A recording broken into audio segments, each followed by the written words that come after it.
Hello বন্ধুরা, কুসুমের রান্নাঘরে সবাইকে স্বাগত। আজ আমি আপনাদের সঙ্গে শেয়ার করব আলুর ভুজিয়া।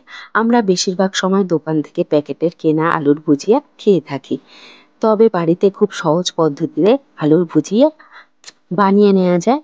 রেসিপিটা ভালো লাগলে চ্যানেলটাকে সাবস্ক্রাইব করবেন, পাশে থাকা বেল আইকনতে ক্লিক করবেন পরবর্তী রেসিপি সবার আগে পাওয়ার জন্য।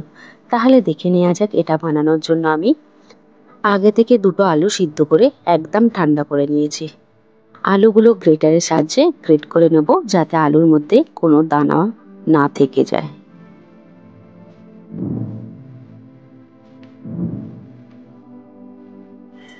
এইভাবে সব আলুগুলোকে গ্রেট করে নেব।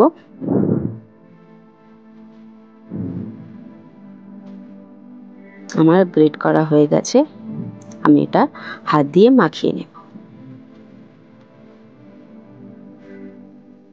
আমার মাখানো হয়ে গেছে, সাইড করে দেব।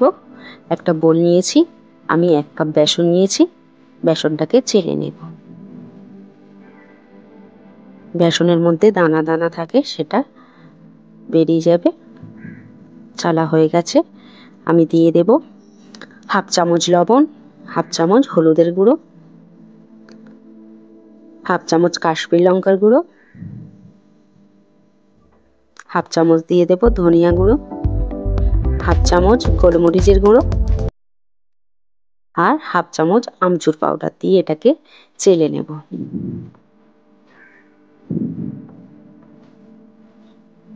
শুকনো উপকরণগুলো চামচ দিয়ে ভালো করে মিশিয়ে নেব।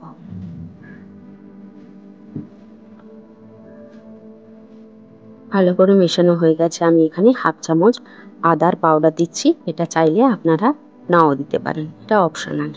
আমি আলু মাখাটা দিয়ে ভালো করে বেসনের সঙ্গে মিশিয়ে নেব।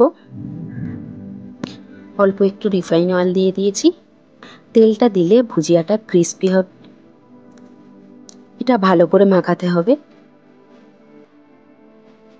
এটা মাখানো হয়ে গেছে, আমি আগে থেকে তেল গরম করে নিয়েছি। আমি একটা গ্রেটার নিয়ে নিয়েছি।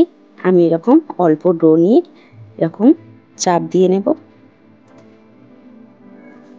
কোনো মেশিন ইউজ করছি না, এই গ্রেটার দিয়ে সুন্দর ভুজিয়া কিন্তু বানানো যায়। দেখুন গ্রেটার দিয়ে কত সুন্দরভাবে এগুলো সেট হয়েছে, ছুরি ভাজা।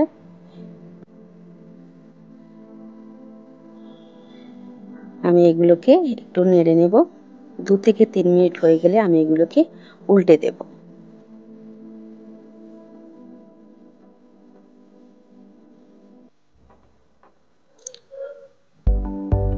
এটা গোল্ডেন কালার হয়ে গেছে, আমি এগুলোকে উঠিয়ে নেব।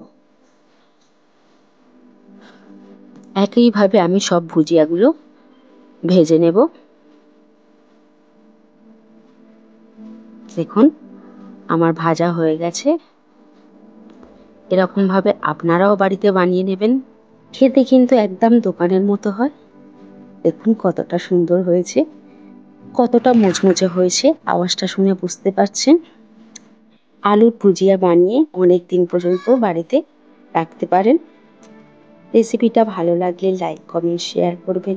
আমার চ্যানেলে নতুন বন্ধু হয়ে থাকলে চ্যানেলটাকে সাবস্ক্রাইব করবার অনুরোধ রইল। ধন্যবাদ।